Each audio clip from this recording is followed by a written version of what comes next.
Greetings and salutations, Dave, or I guess technically I should call you Dead on Dave. This is Christopher Daniels. Hey everyone, it's the Native American Tonka. Want to give a big shout out to Dead on Dave.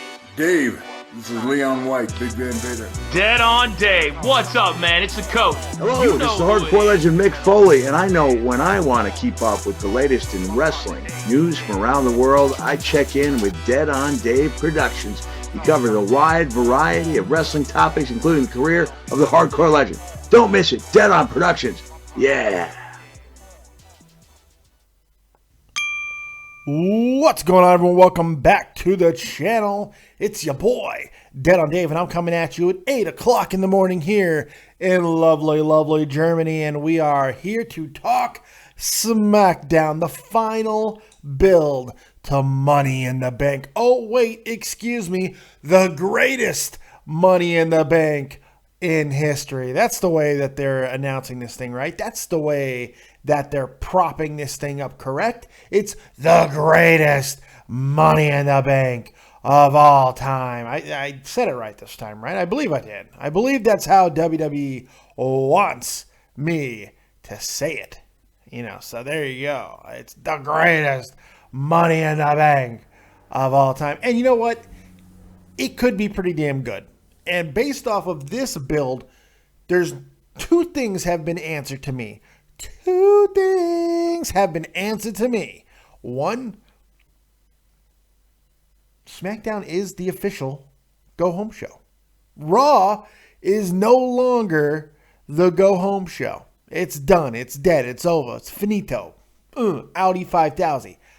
Goodbye. See you later. That's the first thing. Second, they believe that this is the greatest Money in the Bank, at least of the modern, like the last 5 to 10 years. They really do believe. They are putting stock into not only the Seth Rollins return, which, by the way, outside of a package, didn't get any highlight tonight on SmackDown, which I found a little bit weird, the Seth Rollins Roman Reigns thing. But AJ Styles and John Cena. And we're going to talk a lot about AJ Styles on this show tonight because, look, I loved the match with Xavier Woods. I loved everything about it. I loved AJ beforehand. I loved AJ during the match. I loved AJ after the match. And I got a lot of great things to say about Xavier Woods. So we're going to talk about that. I'm going to talk about how the ending kind of was a little bit unsatisfying for me. It was a little underwhelming. But that is kind of par for the course for this match, this Money in the Bank match, which it's not doing it for me. It's not juicing me up. I really wish they would have had somebody else enter this match. But again, we'll talk about that in a few minutes. We're going to go through this segment by segment. We're going to have a good old time. But first, big shout out to everybody who's here with me late night, or if you're like me here in Europe, early morning. A big shout out to everybody who's here. XX Morph Guy, Chris Payne, Patrick Glynn, because he works nights in Jersey. Jay Davis, Real Talk, the Metaphor Messiah, who has a really big show coming up in the Las Vegas area on the 26th.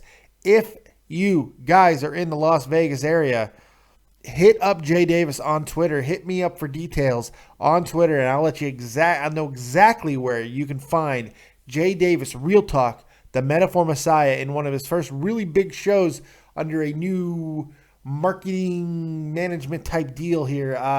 Go check him out, man. You got to see this guy live. If you heard his music at the beginning of the show, he's the man. He's awesome. He's got a big live show coming up on the 26th in Las Vegas. Make sure you guys, if you're in the area, go check him out. Say, Real Talk. What you do is you paint Dead on Dave on your breasticles, or your lady, you put them on her breasticles, and you're like, what's up? Nah, I ain't showing you the goodies, because my milkshake does bring all the boys to the yard, and they're like, it's better than yours. I'm like, damn right, better than yours. You can teach you, but I have to charge. Anyway, all right, so all that stuff out of the way. I love everybody. Make sure you guys hit that like button, and let's get copious. It's time to jump into the review. All right. Just when you think you've taken everything that you can take of Chris Jericho and Dean Ambrose, and believe me, Believe me, we've taken a lot of Chris Jericho and Dean Ambrose. They come out and they do a really, really good job. I mean, look, yes, do they have to go gimmicky with the coffee and the carpet and all that? Sure. But it worked. I liked their interaction. Now, when everybody else came out, Kevin Owens, Del Rio, Sami Zayn, Cesaro, it kind of got convoluted and boring. But you know what? All 6 people had to be put in there. Look, I'm just kind of happy by the fact that I didn't want to shoot myself after just seeing Dean Ambrose and Chris Jericho together again. It made me kind of happy to see that I'm not completely done with that situation. So, good times. So overall, I didn't mind this segment. I thought it was a little draggy, but it's mainly because I don't care about the match too much. I haven't even really put into a lot of thought of who I think is going to win the match. I would like to think that 3 guys are out of the running. I don't think Cesaro is going to win. I don't think Chris Jericho is going to win. And I don't think Del Rio is going to win. I'd like to think that I at least got it down to 50%. I don't see it being Sami Zayn because Uber face holding the briefcase rarely works right. It doesn't feel right. It definitely feels like it should be a heel accolade, you know? Kevin Owens is probably who I want to win the most.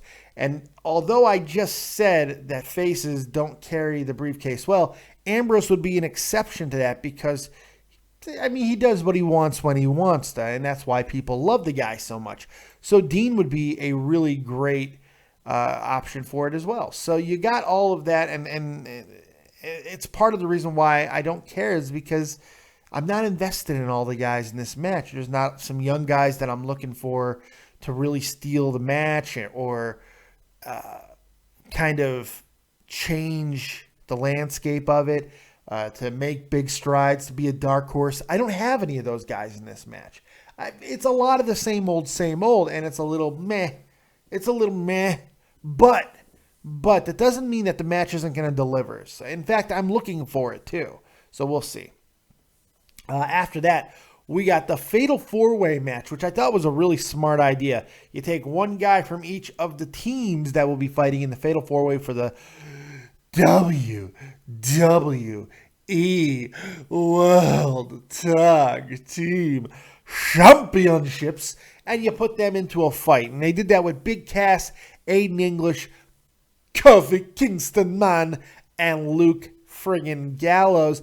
And even more intelligently, they go ahead and put Mr. Xavier Woods, PhD, and Enzo Amore on commentary and just kind of let them go rip it up. And they did.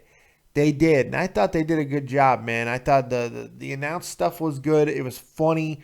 They hit it well, I thought. Good interaction with each other. Enzo kind of got a little weird talky at the end, but Enzo is weird talky. It's why people love the guy, so it works out.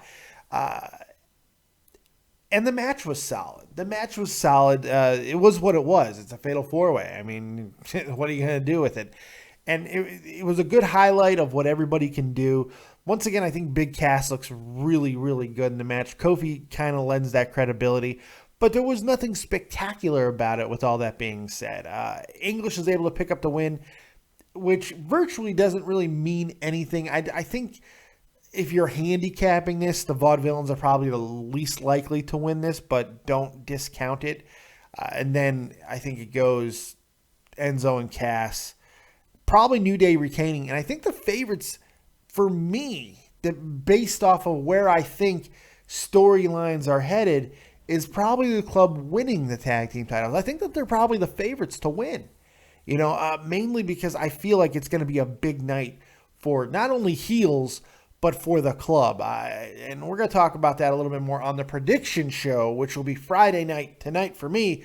And I'm not sure, 6 p.m. Eastern Standard Time, I'm thinking 6 p.m. Eastern Standard Time. We're going to talk about that and why I believe it's going to be a big night for the club. So, you know, I felt that the Fatal 4-Way did a good job of highlighting everybody. So it was good stuff. We'll see what happens. I'm sorry. Kofi hit the that's right. I apologize for that. I totally misspoke. Kofi hit the Trouble in Paradise on Aiden English to pick up the win.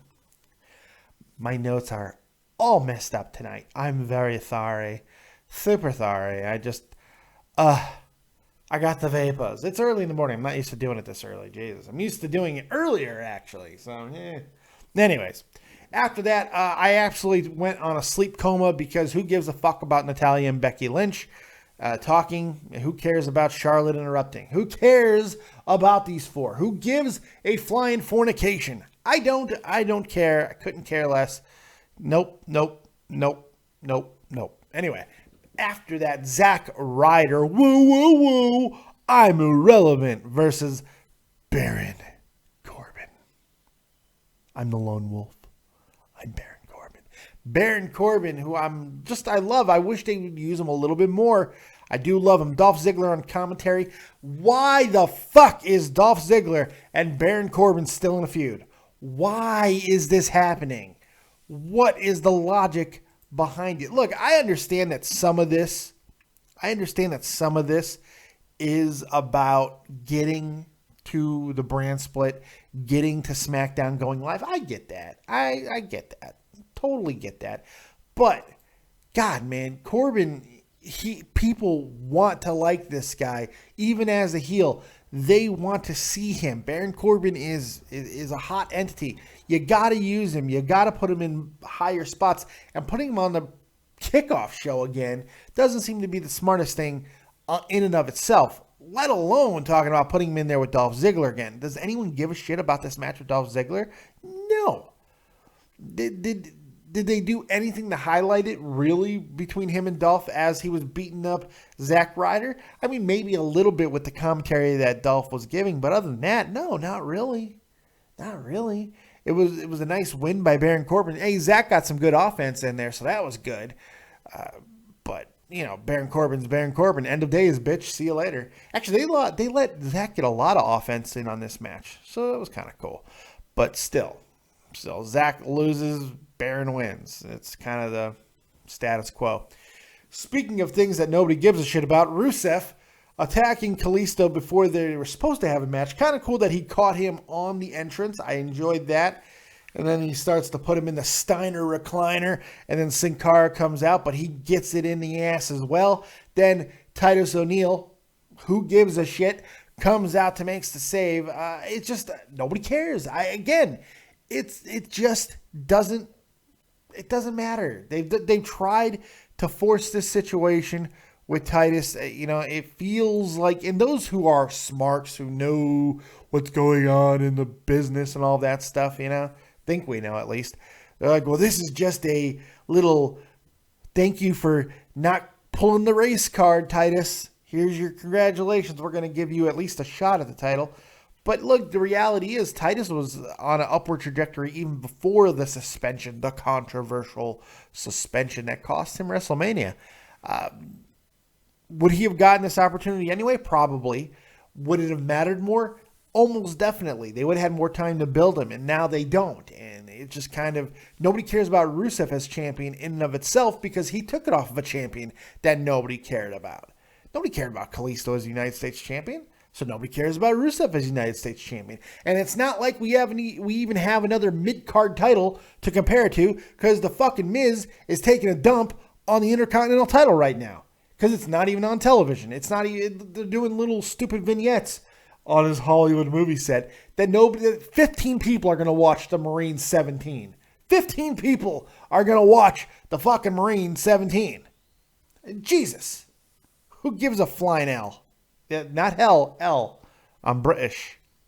Anyway, it was ridiculous. So Titus, comes out, makes a save.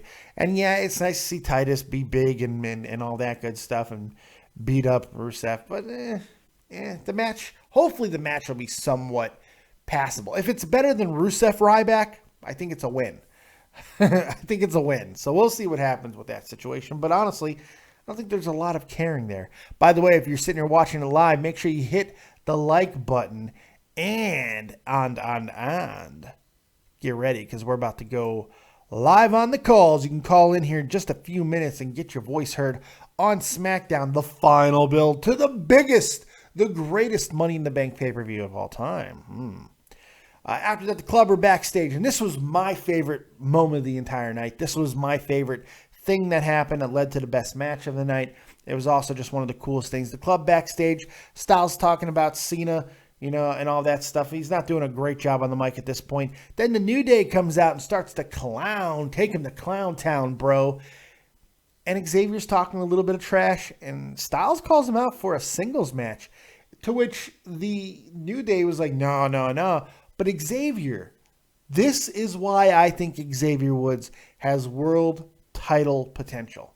The look on his face, that smug air. It's been a hot minute since I've had a singles match. I love that. I love his arrogance. I love it. He drips with it. He's got so much charisma. And flat out, the guy can go, which he proved in this match tonight with one of the top 5 wrestlers on the planet, AJ Styles. Xavier Woods more than carried his own in this match. More than carried his own. I fucking love it, man. I love it. I love what they did with this match. I thought they did a great job. I thought it was fun. It was engaging. There was some good high-flying attacks from Woods. AJ was doing AJ-like things. I love some of the things that Xavier Woods is able to do in the ring. That flying knee that he does, and then it got countered into the Pele kick. All over my face, neck, and chest. I loved it. I thought it was really good. The ending really highlighting Styles being a true bad guy, not only hitting the phenomenal forearm, not taking the victory there, standing him back up and screaming to the world that this is what I'm going to do to Cena and putting him in the calf crusher. Woods selling it wonderfully, which is what Woods does. Fantastic match. I really did enjoy it. I thought it was a lot of fun. And it was good stuff. I would have liked him to hit the Styles Clash, but other than that, it's been good. I was really, really happy with that. I like that Xavier Woods is getting a little bit of recognition. He's getting a little bit of hype. Xavier winning the world title, that's a stretch, and I like Xavier. I didn't say Xavier was winning the world title, douche nozzle. I said he has world title potential. Being in that conversation, being in that realm. And he does. The guy is really magnificent. I love how some people feel that he can't be a champion. Any fucking buddy who draws can be a champion. Anybody, especially anybody who can draw, can talk, and can wrestle. And guess what? He fucking does all 3. So yeah, world title potential. Eat it. Bang. All right. Other than that, after that, we got another Darren Young, Bob Backlund segment. Really? Does anybody look? For one, you can't make somebody great who was never great. That's the first fundamental flaw. Yes, I love watching Bob Backlund be insane. Love it. I could watch a television series on Bob Backlund being insane. But the problem is, I don't care about Darren Young. Darren Young is the exact same fucking guy that was holding back Titus O'Neil in a tag team. So, Matthew Camarillo says all the New Day guys are that good. I agree with that. I think Kofi, I don't know about Kofi being a world champion at this point. He seems to have taken that veteran role. I don't know if I'd buy him as a world champion at this point. As much as I do think he's great, I feel that he doesn't have the same charisma and natural drawing ability as Big E and Xavier. But I think the other two do. So, I don't know. I didn't do. After that, once again, I took another nap. Natalya and Charlotte just... I love the argument that people make. I love this. Jay Davis, you want everybody who is good to win the world title? No, we're not talking about everybody. We're talking about this guy. And not everybody is a good draw, a good wrestler, a good talker, and has great charisma. Not everybody on the roster has that. Xavier is one of those guys. So no, this isn't about everybody. This is about the one comment that I made. I felt like I've been more relaxed, and it's because Kyo's not here to be a pain in my goddamn sphincter. He's that cyst that you have to get removed lasered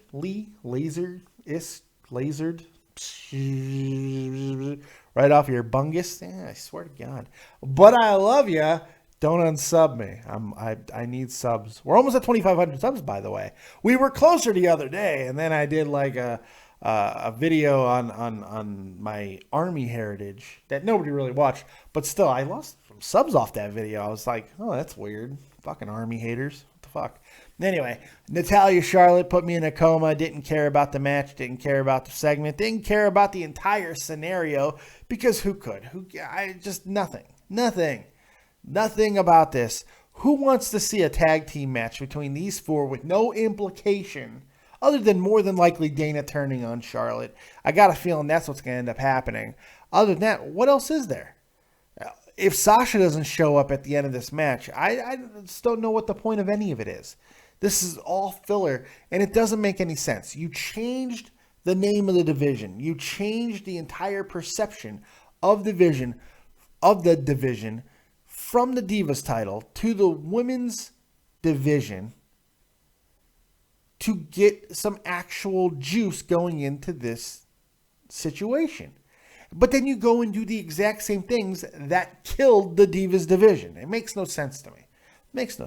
But what are you going to do? After that, we got about 8 minutes of Seth Rollins and Roman Reigns recap, which was the only thing that we saw of that situation. So it wasn't so bad.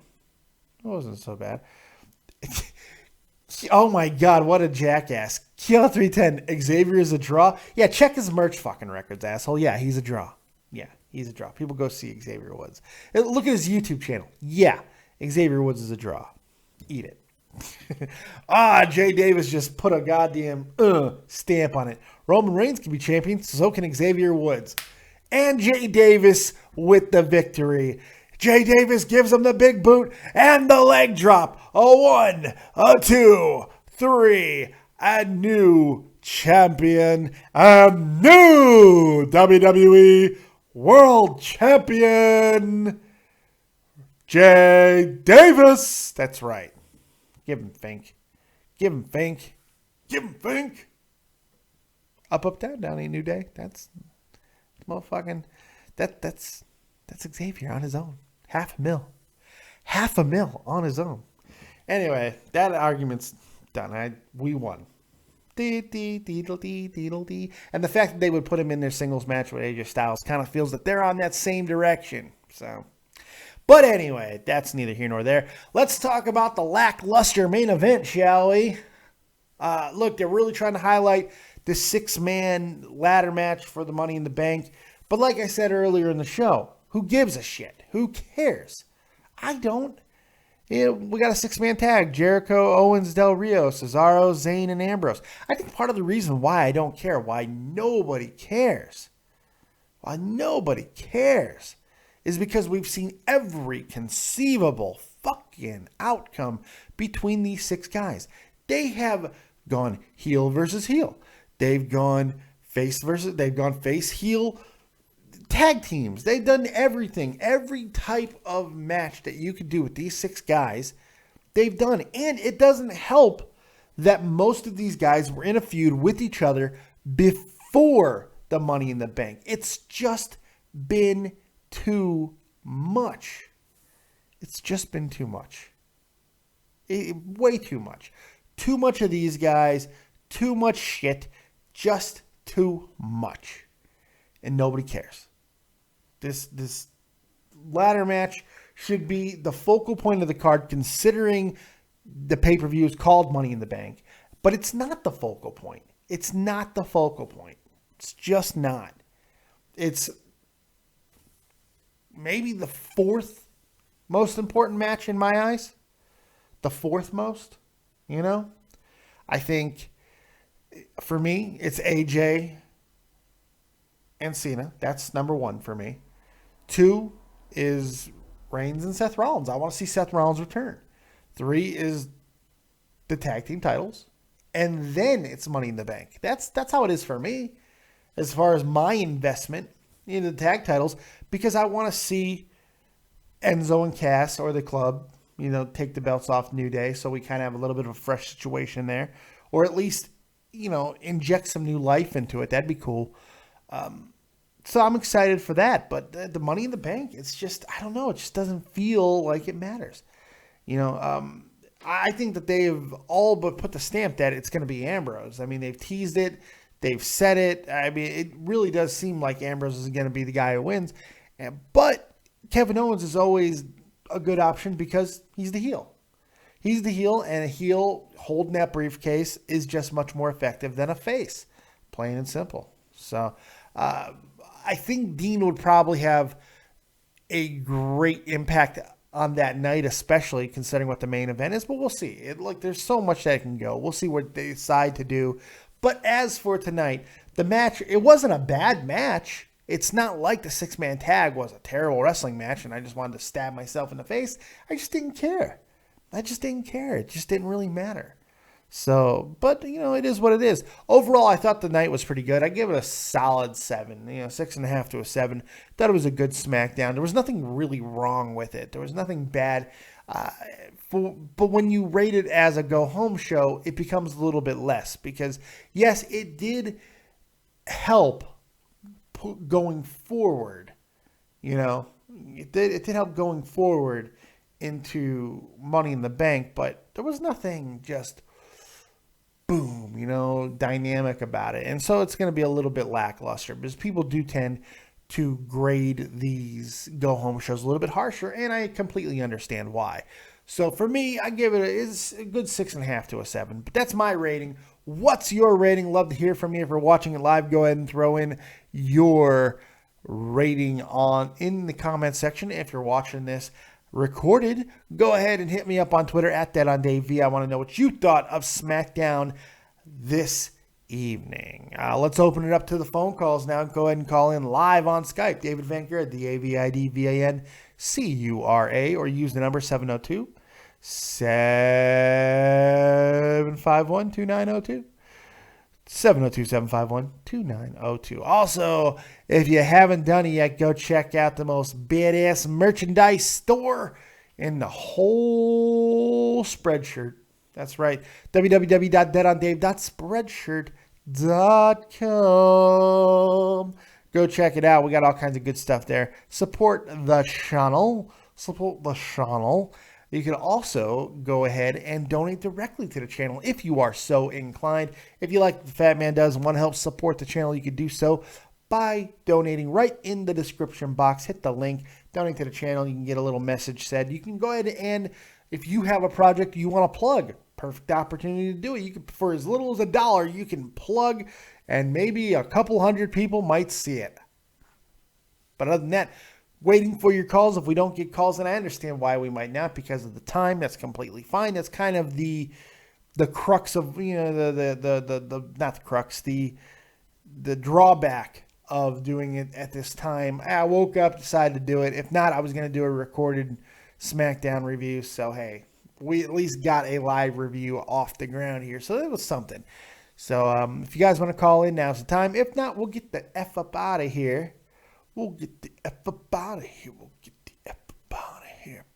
So we'll see what happens with that. And if not, yeah, like I said, I'm going to get up out of here and go probably back to sleep. I might go,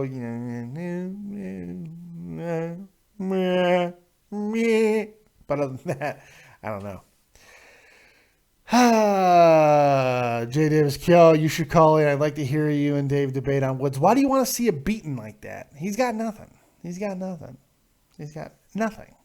Nothing. Zero. I don't, what's the point? It looks like we're not going to get any calls tonight, kids, so we're going to get up out of here. Hey, Tommy C with a really cool announcement earlier. He will be doing a podcast with Keemstar. Now, he's been talking about this for a while. Keemstar and another. When do I ever just say somebody's wrong, Kyo? He's such an asshole. Don't call in. You're banned from calling in, Kyo, because you're fucking annoying. You say stuff that's just not true all the time. Just the worst wrestling person I've ever seen. You're worse than Pittsburgh Boy. You're under Pittsburgh Boy, Kyo. You are officially under Pittsburgh Boy. That's how far you've been demoted. Under Pittsburgh Boy. And if you want to know how far that is down the list, how far that is down the line, keep in mind, I can't find the damn thing. Oh, that sucks. I know.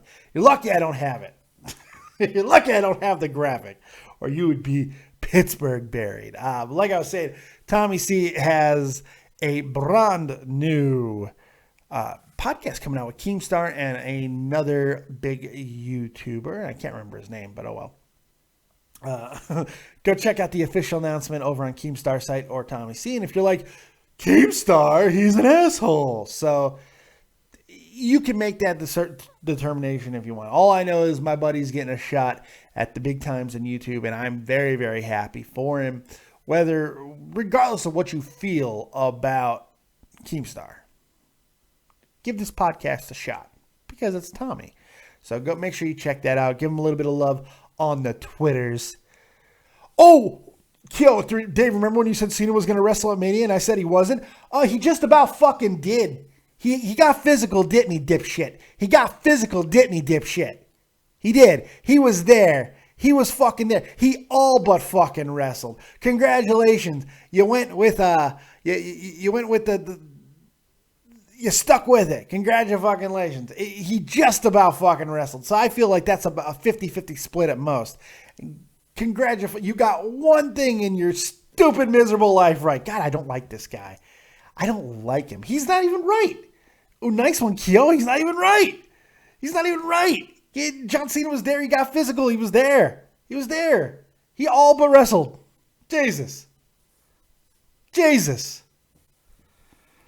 I knew that would get him. I'm letting you get me. Because this show sucks tonight. So that's why I'm interacting with a lowly Kyo. A lonely.